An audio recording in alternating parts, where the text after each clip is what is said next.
In this video I would like to make a psychological introspection and also to talk about Jean-Jacques Rousseau, the Swiss French author who was keen on making psychological introspections.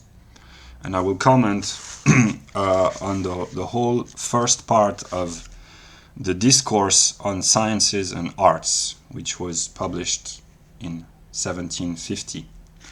But before that, I would like to talk about myself, because I have a conflict within me. I have many conflicts within me, but one of them is that I try to be a Hegelian. And Hegel says that the individual is worthless, and that he should not mix his own personal experiences with the experience of pure reason. But in another moment in his work, he says that consciousness can only grasp what is within its own personal experience. I cannot, as an empirical individual, I cannot know anything which has not been present in my personal experience of the world. So I am conflicted. And I have had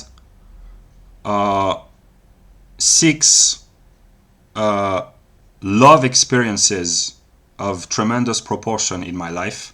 What in French we call coups de foudre. Un coup de foudre in French means, if it was translated literally, would be to be struck by lightning. It's like a lightning, thunder, to be struck by thunder, to fall in love like the thunder and the lightning fall from the sky. And in English it is translated by love at first sight. It happened to me 6 times. First time, not 7 times. The first time was, no, 6 times. The first time was I fell in love with an empirical girl when I was 15 years old. That was romantic, passionate, empirical love between a young teenager and a young teenage girl. Yeah. Then, when I discovered Jean-Jacques Rousseau, it was when I was 21. It was intellectual love at first sight. It was my first reading of Rousseau. When I discovered him, I was passionately in love with Rousseau, and I started to buy all his works, and I read, not all in a systematic fashion, but I had bought all his works, and I read most of the works at least once and briefly. But when I was 21, I was not experienced and mature enough to understand, but I was fascinated, and for me he was a fantastic writer. And I will first list all my coups de foudre, and then when I discovered Novalis, it was 2017, the German poet. I discovered just dozens of quotes from him, and I was in love with Novalis, the greatest poet ever for me, even though I had not read his work. But Parsifal, the finale of Parsifal by Wagner, absolute love. Eros and Psyche by Canova, I think he was an Italian sculptor. I fell in love. It was love at first sight. The talent of the artist, wonderful. And finally Hegel. When I discovered Hegel, I had already vaguely known about Hegel in my Marxist years when I was younger, but when I discovered Hegel in January 2018, I fell in love with Hegel. And every time one falls in love in a lightning, thunder-like way, what we call in English love at first sight, what we in French call coup de foudre, means to be struck by lightning in love, you realize that the person you love, whether it's a woman or an intellectual figure, an artist or a thinker, or it can be a politician, I don't know, it's like if this person was made for me. Like it's magical. It's you are so attracted that, yeah. So Rousseau was my first intellectual love. And now I will talk of what I know about Rousseau. He's a very I haven't studied Rousseau for many years, but I remember enough, and I've just reread short passages from his work. Rousseau is a very complex, very profound, very conflicted, partly insane. He ended up his life in paranoia and insanity, and contradictory man, but also, and that only a French person can know, Rousseau is considered to be one of the greatest writer in terms of style. The prose, the lyrical genius of Rousseau is considered by many to be one of the most, it's not beautiful, it's what's the word, bewitching. I'm not sure. It's more than fascinating. It's like there's a spell in his writing. When you start reading in French, it's so, he writes so well that you are hypnotized by the writings. And there's a far right French kind of aristocrat who once was asked, who are the greatest writers in French literature, in French prose? And I think he said de Maistre, Joseph de Maistre, who was a far-right reactionary against the French Revolution, who wrote, I'm not sure that he was French from a citizen's point of view, but he wrote in French, so that's a far-right writer who apparently has a very good prose. He said maybe Stendhal, the very famous romantic realist, it's difficult to classify, author of the first half of the 19th century, and Rousseau. And that's a far-right leader who says that. And the problem with Rousseau is that he writes so well that he becomes hypnotizing and mesmerizing and fascinating, even and especially for his political opponents. And politically, Rousseau is very difficult to classify because he's admired by the radical left. He inspired communism. He's admired partly by the moderate left. And he is kind of considered a danger by the radical right. But those who know him, they acknowledge that his writing style was brilliant, and that there are circles within the far right, at least in France, who admire Rousseau and draw inspiration from Rousseau because he was a patriot and kind of a proto-nationalist. And Lothrop Stoddard talked about Rousseau as a tainted genius. And that's a good depiction of Rousseau. So yeah, I would like to share that with anyone and everyone. To be able to read Rousseau in French is a privilege because his prose is incomparably, I wouldn't say beautiful, I would say mesmerizing and fascinating. And it's beautiful, but it's so, he writes so well that it's like he put a spell on his words, and you are mesmerized, and yeah. So, and that's what makes his ideas dangerous, because they are clothed within a veil of magnificent prose. So yeah. But then Rousseau is a very conflicted, very difficult, very complex character, because there is the Rousseau the writer, of which I've just talked about. He's a pure genius in terms of writing style. There's Rousseau the man, who was psychologically conflicted. He was a Calvinist, a Protestant, I think, and he was born in Switzerland, in the city of Geneva. So he was official. He was a Swiss of Protestant background who emigrated to France and became a French author, but he's a Swiss actually. He mixes within his psyche a tendency towards insanity and paranoia, a feeling of a depth of feeling, and he's considered to be one of the fathers of Romanticism, and he's a profoundly moral man. He has a ruthless honesty. He has a depth of introspection, but at the same time, he's...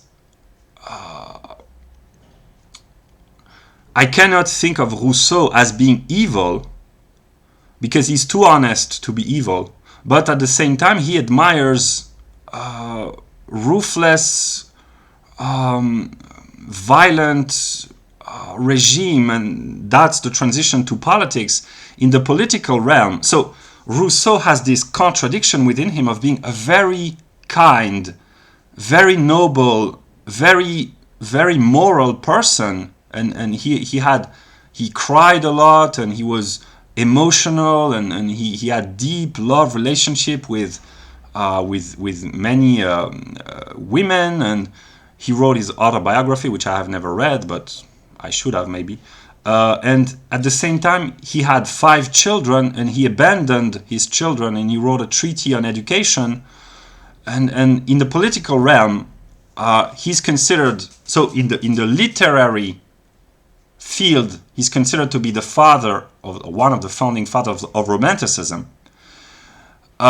In the philosophical sphere of morality, he's considered by Kant to be the Newton of the moral world. In the political sphere, he's considered to be one of the fathers of nationalism in a way, but especially of the French Revolution, who was a very complex political event because it was an egalitarian movement, but also a movement towards freedom. It was both. There was the egalitarian proto-communist movement, but there was also the bourgeois liberal capitalist will to have freedom. And also it was a nationalist movement because it was the assertion of the value and the worth and the will to power of the French nation, which was thought not in racial terms but in political terms, against the power of the king and the aristocracy. So the French Revolution gave birth to many conflicting and contradictory tendencies. And Rousseau is considered in France as one of the most influential figures which brought forth the French Revolution with Voltaire. Voltaire was the main inspiration for the liberals, and Rousseau was an inspiration in the far left. But the far left at the time of the French Revolution had nothing to do with the modern far left. They were much more, egalitarian republicans with a sense of civic virtue, and they wanted to restore the virtue of ancient Rome and ancient Greece, and they kept talking about the Romans and the Spartans and the Greeks. So it was, and that's from where the terror came from, when the far left faction or political movement took power. They were inspired by Rousseau. Robespierre, which is a very ambiguous figure. Some in France admire him, some despise him. He had a ruthless honesty, but he was also violent, but he was not... he was too... He's sometimes considered that to be the incorruptible. He was not corruptible. So his sense of morality forced him to commit acts of violence.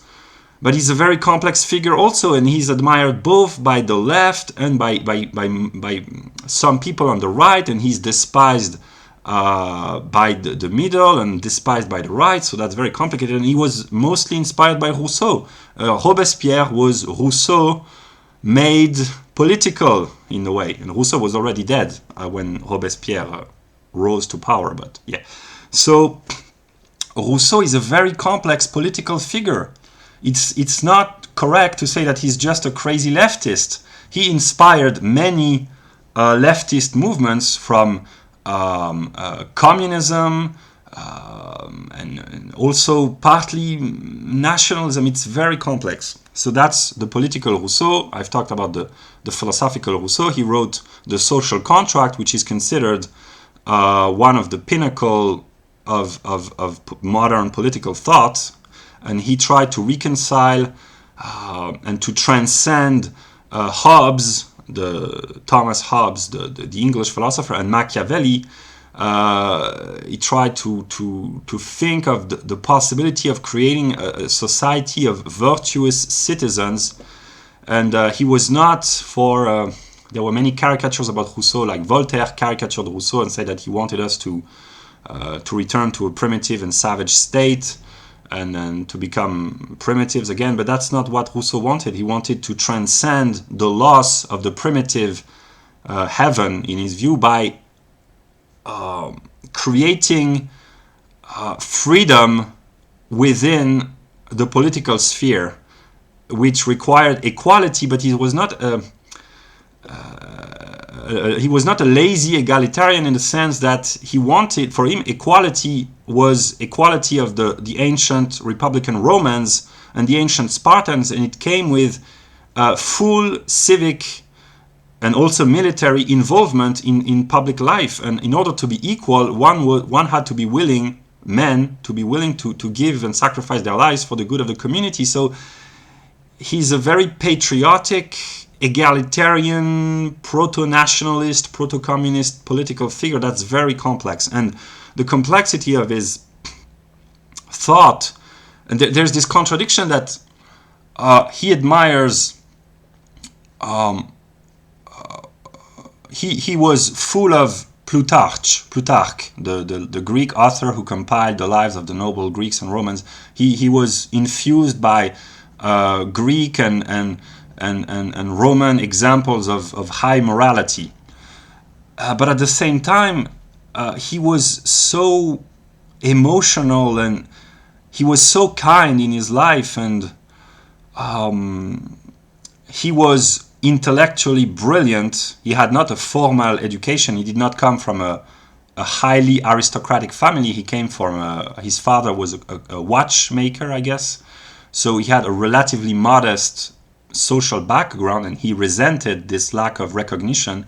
And he lived among the high class of societies, the high bourgeoisie and some parts of the aristocracy, in the salons, which are the public places where people exchange ideas and drink coffee in the 18th century, or the kind of public meetings. And he valued honesty more than anything else, and he was in conflict with everyone, with his own friends. He was in conflict against the whole world and against himself. Whereas he was very kind, and there were people who hated him because they saw in him a danger to the established political order. So he was, a moment he was persecuted in Geneva. He had a conflict with Voltaire. I think he had a feud with Hume, the Scottish philosopher. But he was misunderstood, and he was paranoid, and that he was insane, partly. He was partly insane, but he was a very complex figure. And